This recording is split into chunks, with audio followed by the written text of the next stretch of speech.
This is Mitch, and welcome to the Real Estate Investor Summit podcast. I'm here with the Texas Apartment Association President, Mark Hurley. So, Mark, how are you doing today? I'm doing well, Mitch. Thanks very much. Very busy time for all of us. Yes, it is. I'm sure we have a lot to talk about. First, I got to pay homage to my sponsor, taxfreefuture.com. If you don't have a tax-deferred or tax-free retirement plan, you have no idea the size of the tool belt you are missing in your tool belt. So, did I say that right? The size of the tool that you're missing in your tool belt.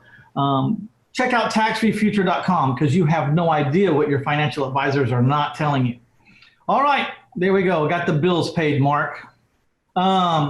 So I don't even know where to start with you because I'm going to bill you as just a big operator, right? That's kind of an understatement. But tell us a little bit about your history because your father immigrated over here, right? That's right. He started buying properties when he was in Europe, and we lived in Europe in 1985 or 86, I think is when it was. And it was just a few single family homes, very highly leveraged.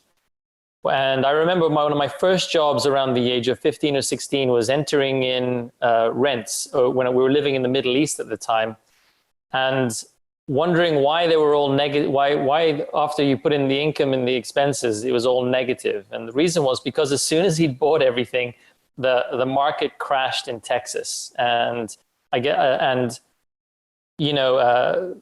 had houses that were worth nothing that the interest rates were 16, 18% on. And around 90, but he didn't know that you could walk away from those things because we were living in Europe and it was unheard of to walk away from debt. So he kept paying on them. In 1994, because I had gone to university in the States, he came over for about 6 months to try and manage those houses and noticed that all around him were single family homes that were about $9,000 a single family home that would rent for about $500 a month. And he couldn't believe it because the streets were full of people and people were renting these things, but they were so cheap. And so he decided not to get rid of the ones he had, but to kind of double down. And so started buying these $9,000 single family homes, as many as he could lay his hands on. And we were still fixing those ones that he'd bought in 94, 95 with every penny he had in 1999. We're still working outside, putting up siding, roofs, things like that. Because he'd bought so many distressed homes. And then we started to buy apartments.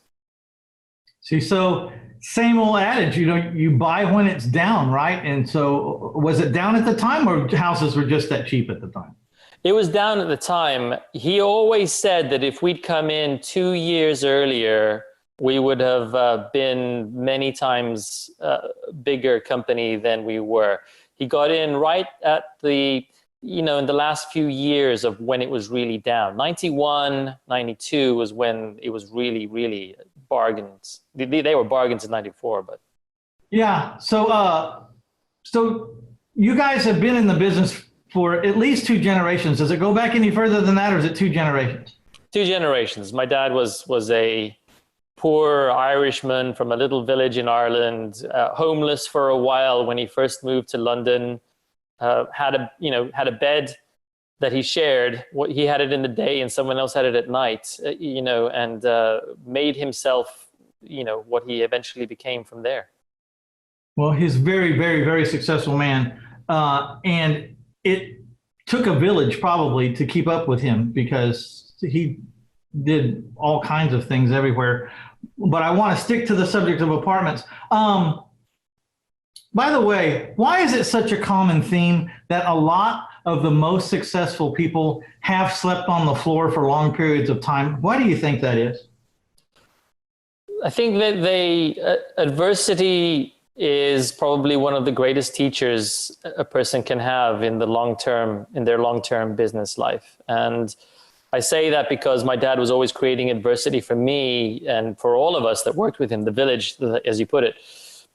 And he went through it. And so I think if you have a combination of somebody who learns from adversity, who wants to continuously improve themselves, and who knows how to work hard, you really have some keys to success. I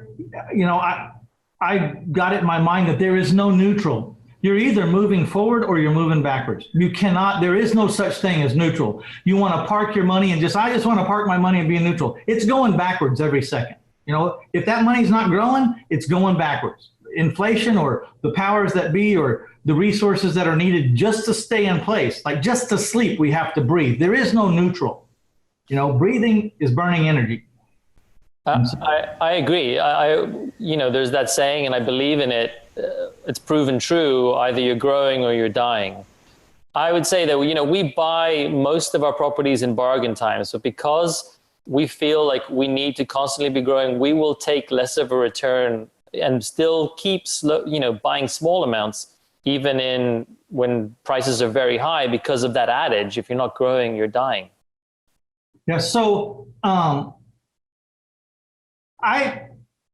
I do lots of little deals, and we were talking right before the show here, and you were talking about how you believe in consistent growth, and I'm going to ask you about some other things later, more keys to your success. But one of the things you said was consistent growth, but it's not big leaps and bounds, and I truly believe in that, because you can learn to systematize and keep up with what you have when you're inching along. And if you make some mistakes, or if you get in a bad time where you really shouldn't be buying anything at all, but you buy a few, it's a whole lot different than if you go out and buy 2,000 apartments or something. So what's small in the apartment business though? You say like consistent growth in the apartment business, like what's a small deal in an apartment business for y'all? Well, our smallest apartment community is 33 apartments, and our largest was 300. We sold our first property for the first time, our first property ever, last year, because it was in Fort Worth, and that was 300. Our biggest property now is 235. And so that's kind of the band. And then we do a lot of single family homes still, because when things become too expensive, you know, we keep growing through the purchase of the single family homes. But one of my dad's big lessons to me, and he used to say it over and over again, is, you know, the way you do well in business, or the way we've done well in business, is to buy a unit and make a small profit on that unit and repeat it many times. And we never wanted to, and the small consistent growth aspect of this has made it manageable and not too risky, and it's done over a long period of time, and it's amazing what compound interest like that can do. Yeah, well, same like with, you know, my forever play is storages. I like to buy boat storages on dry land, you know, dry storage, and self storage or mini storage for household goods. And it's amazing, because I remember my first set was in 1991, and I had 13 little boat stalls, you know, right in front of this park by the lake where I live. And those rents were like $35 a month. And now those same places are renting for $100 a month. And my debt has consistently gone down. Of course, I didn't have any debt on that one, because it was like $8,000 is what I paid for the whole thing. But all the units, as you know, the rents are, in typical times, are always inching up. I mean, they might take some dips, but they're always inching up. And then the debt's always going down if you have debt. And the gap keeps getting bigger and bigger, and the cash flow keeps getting larger and larger. And that's what I like about the forever play. You know, I can buy houses and fix them up and flip them. I can buy houses and Cellar Finance them. But all those things go away, and I have nothing to do with when they go away. You know, the flip, you know, I sell the house, it's done, it's over. But the note, it can get paid off at any time by the note creator, you know, and so the only thing I really have control over is my long-term plays. And the same thing with the apartments. So you become president of the Texas Apartment Association in what, 2019? Yes, 2019. How does that happen? By the way, I'm going to be the longest serving president of the Texas Apartment Association, thanks to coronavirus, because my term has been extended. I was supposed to be done now.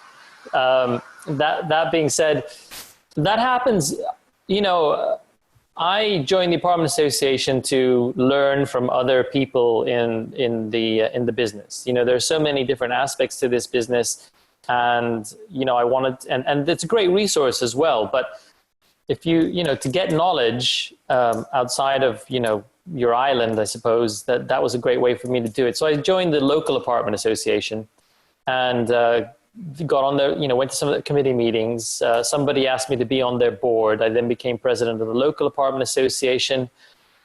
Then you start to attend Texas Apartment Association meetings, and I got onto their executive committee, and then you become an officer, and then you become president. It's actually about a 10-year process. Okay, doesn't happen overnight. Like anything else that's great, doesn't happen overnight. And you answered the question I was going to ask is why? Why? But just reiterate, why?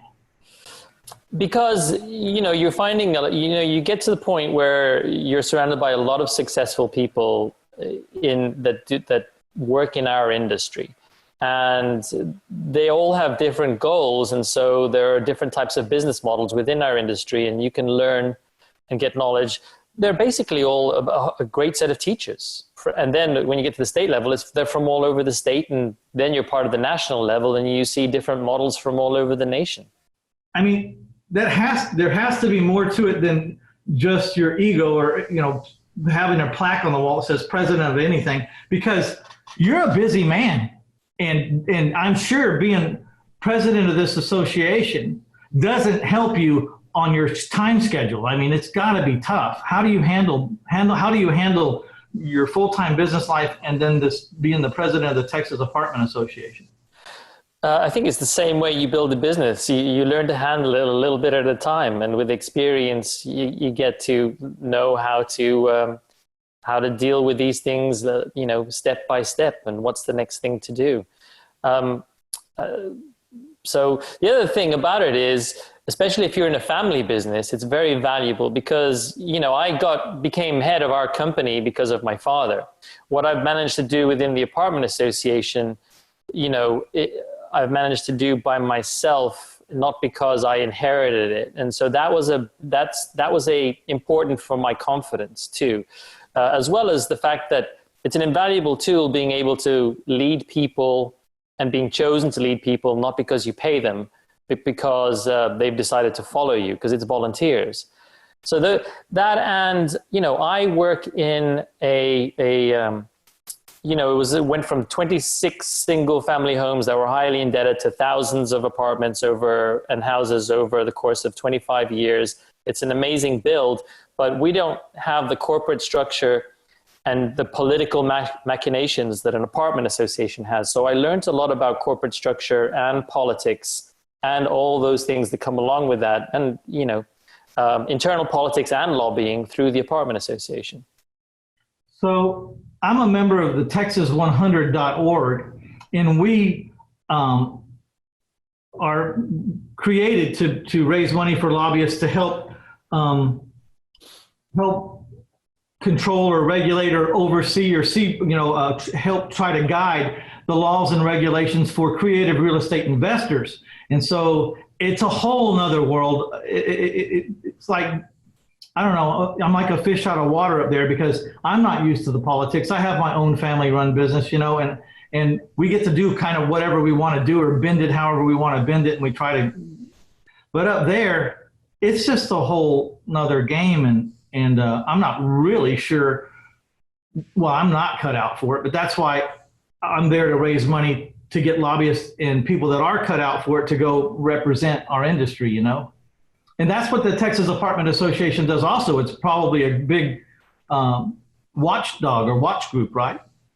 Well, yes, right now it's folding. Right now throughout Texas, we're seeing, eviction moratoriums. We're seeing 60-day grace periods before even giving a notice to vacate being introduced. We're seeing property taxes, rising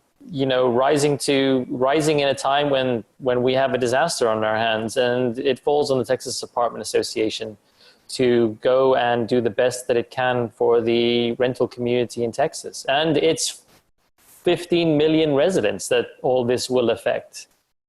So yeah, Texas TAA is looked on with and has a big responsibility in all of this. So how has Corona affected the apartment community? we were seeing a lot of laws being instituted by cities. Some of them may be unconstitutional. 60-day grace periods before you can give a notice to vacate is an example of that. But collections overall have not been as bad as we initially thought they might be or initially feared. In April, the average delinquency in Texas was about 10 to 12%, which is probably, I don't know what the average is on a normal day, probably 2 to 5%. So not that much more above the average. May actually collections have been a little bit better, probably because unemployment benefits have kicked in and stimulus checks have been arriving and PPP loans have hit businesses. The fear is what will happen when the stimulus checks and the unemployment benefits run out in a few months' time. And so we're always worried about the next month. And one of the biggest REITs in the country, I asked him, what are you thinking? He goes, we're just planning it 20 days at a time. Yeah, it's the only thing you can do. It's kind of unprecedented what's going on. I mean, it's unprecedented what's going on. Never seen this before. The weird thing is like, I'm in the Cellar Finance business, so I sell all my houses on 30-year fixed mortgages. My people have a lot more at stake in the game. They have at least 10% down. A lot of them put 12 or 15 or 20 or 25% down. Some of them put a little less than 10%, but they had to fix the whole house up where they might have put another $30,000 of their sweat and labor and materials and more money in. So we've noticed barely a dip. But we're worried about the same thing. People got their money. Maybe they had a little bit of reserves. Hopefully, a lot of Americans will learn that you have to put something away for a rainy day. There's too many people that can't make it 30 days even. And so our owner finance business hasn't really seen a problem yet, and my storages have not seen a problem. I have about 1,600 doors there in the storage facility. I haven't seen a problem there yet, knock on wood, but I'm hoping it's going to pass pretty soon, but it seems like it just keeps dragging on and on and on. It does, and the economic aspects of this will probably drag, this is probably just the tip of the iceberg, because the economic aspects of this will probably drag on for a lot longer. I don't know how you put 33 million Americans back to work and without having that cash in the system for things to get back to normal. And if you've got a 10 or more percent GDP drop, and the average growth rate is 2% to 3% in the year, your figures to get back to pre-pandemic levels, it's probably going to take a while. That being said, this is a very exciting time for people to get into our business. And I can see why your collections would be less than ours, because of the cultural mindset of the ownership in it, the investment in it for them psychologically and monetarily is greater. But certainly, I was talking to one of our interns the other day who was talking to me about, shall I go into corporate after this? I really want to stay working in this business. I want to be an entrepreneur. I want to own my own properties. And my suggestion to him, going back to TAA, and I know I'm kind of all over the place on this answer, but my suggestion to him was, do stay with us. Very soon, you're probably going to see some amazing opportunities come your way. And if you want to get the corporate experience, join the apartment association. And you've got your bases covered with all of that. I said, but this, if I was you, looking back, this is probably the most exciting time to be in this business. This is kind of like, or possibly, and I don't have a crystal ball, like a 1991 that's coming up. And I don't know if it's going to go there, but preparing for that right now, and hoping that and expecting it's going to happen. I don't want any suffering to happen, but this is a really exciting time to get involved. Maybe the best time we've ever seen. I want to reiterate what Mark said. No one's wishing anyone to have any suffering. That's not the point, but it's going to happen whether we like it or not. We didn't cause it. Mark didn't cause it. I didn't cause it. But wealth comes from chaos, and I borrowed that from an anonymous source. I'm trying to find out who said that, but they don't really know. I borrowed it. I've written that in the cover of my first book every time I had to sign it for people. And wealth comes from chaos, and there's going to be some chaos from this. And competition is dropping like flies. And then right around the corner, I predict we're going to see the results of this, and it's going to be manifested in lower prices in distressed properties, right? And from people who didn't manage well or didn't plan well or weren't ready or just got hit really hard, unfortunately. And we are going to see opportunities. You know, during the last recession, I was buying a house a day because I functioned primarily off of private money, and I didn't need a bank to buy my houses. For 45 days in a row, I bought houses. And the problem was I didn't have a system at the time, and I was the house buyer and the house seller. And so by the time I looked up and I had 45 vacant houses, because when you're buying a house a day, you don't have time to sell one. And I got scared and stopped. I have since solved that problem by learning how to delegate and systematize. So let me ask Mark, how many people around you does it take to facilitate you? How do you mean by that? My wife, my mother, you know. Do you have any personal assistants that just, I don't know what they used to call them, Girl Fridays or whatever, you know, someone who was just like, I need my dry cleaning, I need you to file my tax return, drop it off at the deal, and I need you to, you know, so it's like all over the map, whatever you need, you know, Mother's Day's coming up, make sure, you know, I got flowers on the table. I don't have any personal assistants. I never have. That may not be wise, you know, and I've often been told that I probably should but I haven't. We have a company, you know, our Texas company has about 100 it's down to about 100 people right now, not because of this, but because we just got more efficient. We use a lot of contractors for our labor, and they're not, you know, they'd be handy people off of Craigslist and yeah, that's a whole other system that we've developed over the years to get our work done efficiently and less expensively. But I can call on any of those people, and we try to do a flat management thing, you know, and with Zoom, which we were using, and Hangouts for quite a long time before this. I can speak to any of our managers at any time, and I can ask them to do anything. So the answer to your question is I don't have any of that. I probably would be wise to. My son is working at Trinity and is now one of our interns, going to school at Trinity, and is now one of our interns. And during coronavirus, he's been in the house with me here, and I've been using him to a certain extent as an assistant. What a lucky kid! What a lucky young man to be able to be mentored in that way. He probably doesn't think so. Of course not. Of course not. You know, there's other people who would give their right arm to like be locked up in the house with you for a half a year, you know, so that they could figure out what's in your head.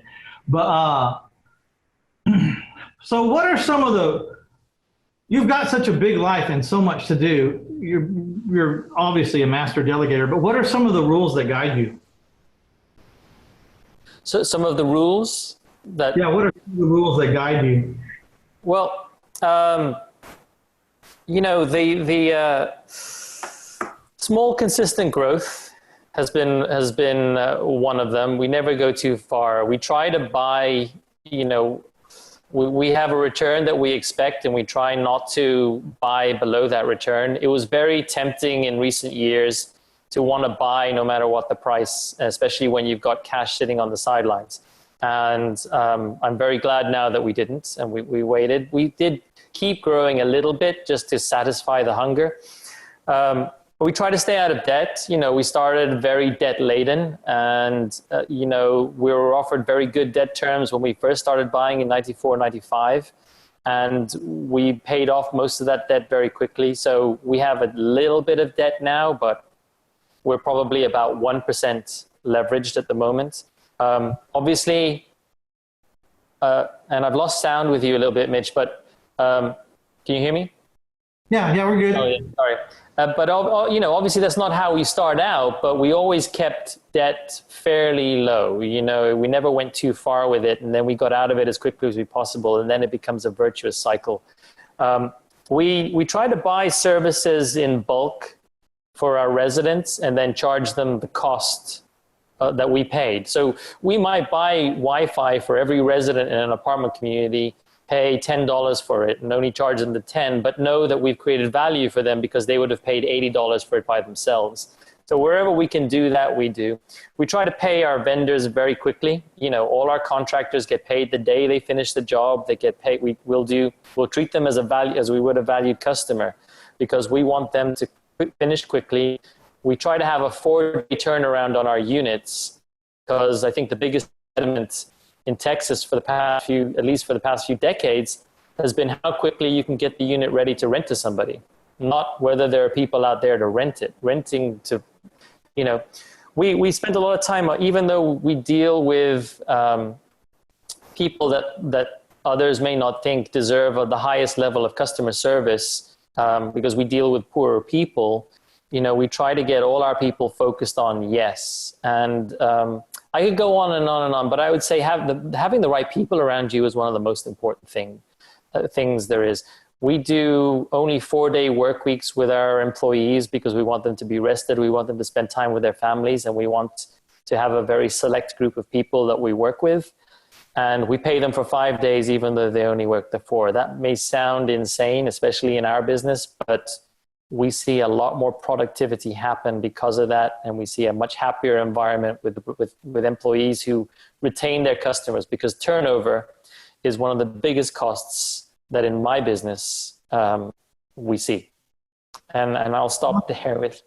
I love your outlook on the employees in the 4-day work week and paying them for 5. I mean, that keeps people around, because turnover inside your business is hard too, because people, you train them and they finally get to know how to run everything in the culture that you want.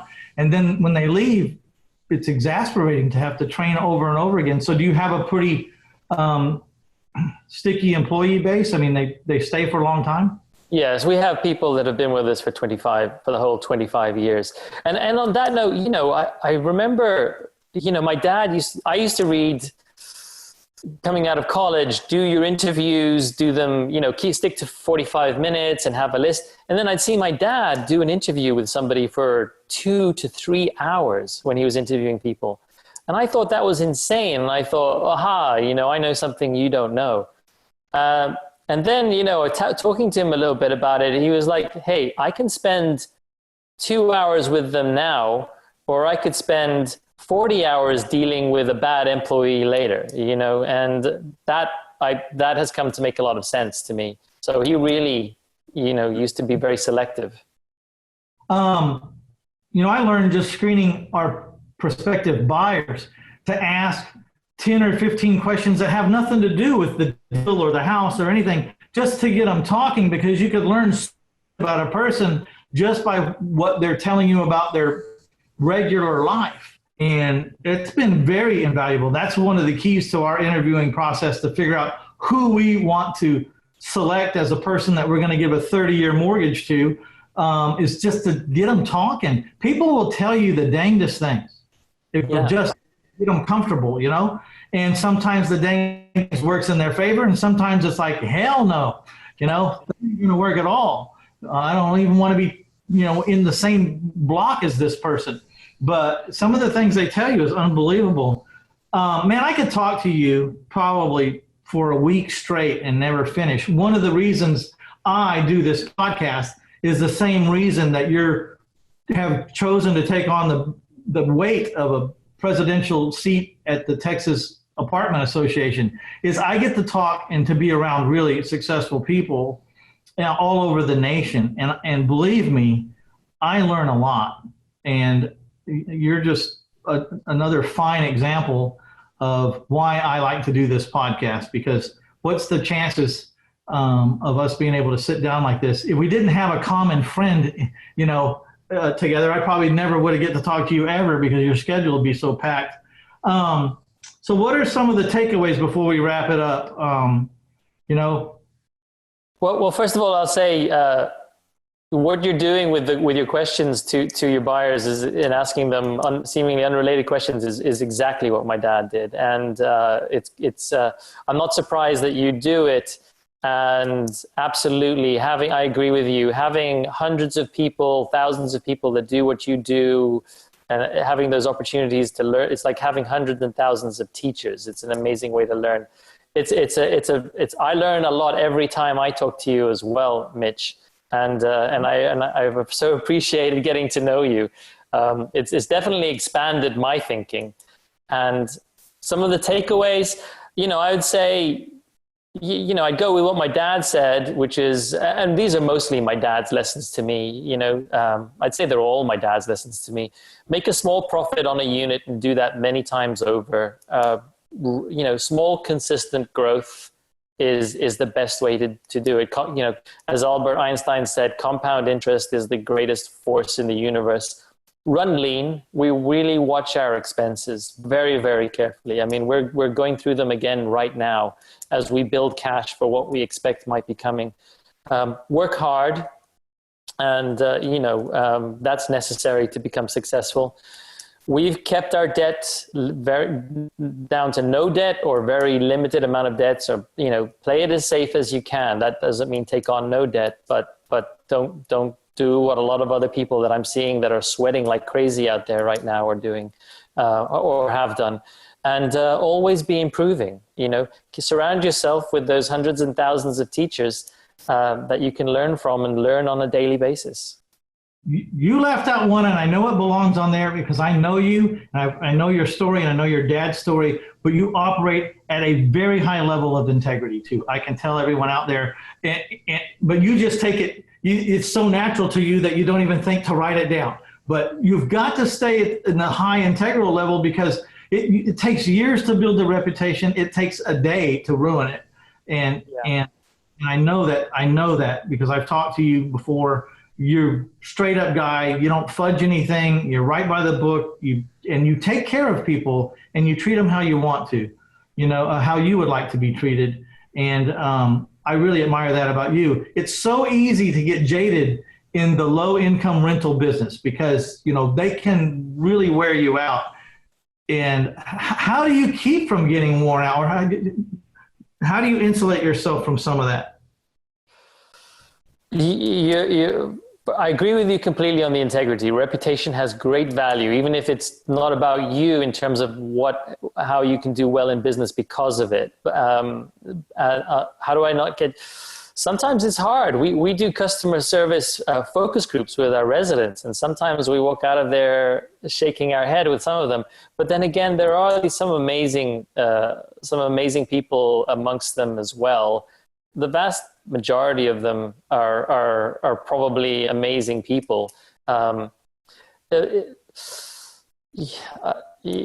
try not to think about it too much, Well, I'll tell you how I did it. I had to get someone in between me and them because to you and me, that's our money. That's our house. You just punched a hole in the wall and, it can get emotional. If you get like a manager in between them, it's not...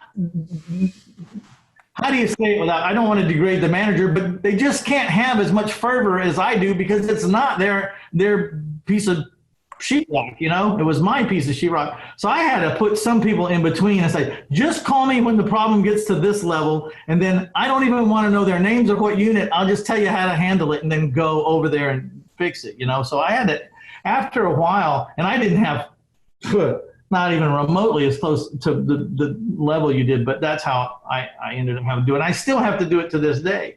But that's a good point. I do actually have a general manager whose name is Mike Rust, and I have another sort of development guy who gets involved a lot. His name is Corky Wolf. And life has gotten a lot better for me since, and it's a lot easier not to get jaded. Because they're there taking on those issues. Yeah. So, man, I would really like to thank you for taking the time to come on. You're a busy guy, and I don't want to drag you through the rest of the day, although I could very easily talk to you forever. I'd like to thank all the listeners out there for stopping by to get you some Mark Hurley, president of the Texas Apartment Association, the longest running president ever due to COVID. He extended his time, which I'm sure he's ecstatic about. Yeah. So happy to serve everyone. I'd like to thank taxfreefuture.com for sponsoring us. you have no idea what your financial advisors are not telling you, please go to taxfreefuture.com, watch the 37 little video vignettes and hear what they're not telling you, why they're not telling you, and then you can do with it what you want. All right, Mark, thank you so much for your valuable time. I really, really, really appreciate you. Mitch, thank you. It was an honor, a pleasure, my friend, as always, and talk to you soon.